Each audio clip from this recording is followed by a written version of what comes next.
آزاد کشمیر کے وزیر اعظم راجہ فاروق حیدر کا دورہ گجرات بار میں منعقدہ کشمیر کانفرنس سے خطاب، سیکورٹی کے فول پروف انتظامات کیے گئے تھے۔ سابق صوبائی وزیر تنویر اشرف قائرہ نجی بینک سے نادہندہ قرار، جائیداد کی نیلامی کا شیڈول جاری کر دیا گیا۔ تنویر اشرف قائرہ نے لاہور میں بینک الفلاح سے قرض لے رکھا تھا۔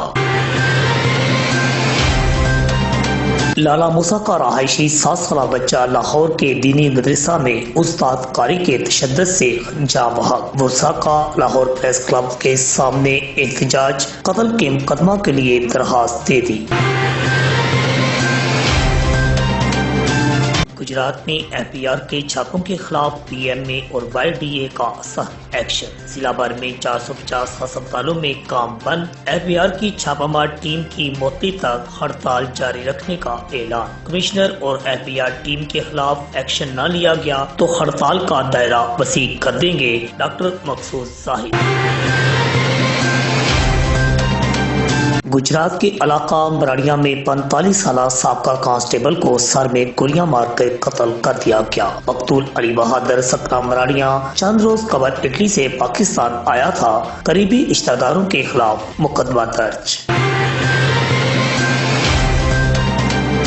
حاجی ناصر محمود کے جانے کے بعد بھی گجرات شہر پانی پانی، اراکین اسمبلی، میونسپل کارپوریشن کے افسران اور انتظامیہ کی کارکردگی پر سوالیہ نشان لگ گیا۔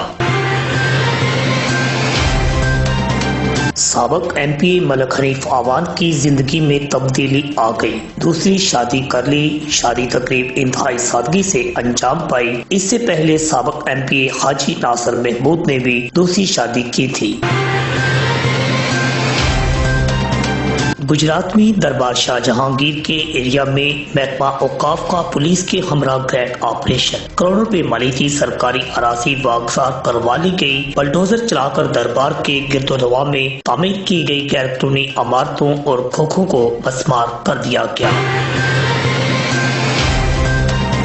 گنجا کے گاؤں گولکی سے 2 خواتین کو سیر کرتے اغوا کر لیا گیا۔ 20 سالہ عائشہ فیاض اور اس کے گھر مہمان آئی شادی شدہ خاتون رخسانہ بی بی کے اغوا کا 7 ملزمان کے خلاف مقدمہ درج۔ ڈنگا میں میری گولڈ میرج ہال، گجرات میں کنارا بیکری پر باورچی خانوں میں آگ لگ گئی، ہزاروں روپے مالیتی سامان جل گیا، کوئی جانی نقصان نہیں ہوا۔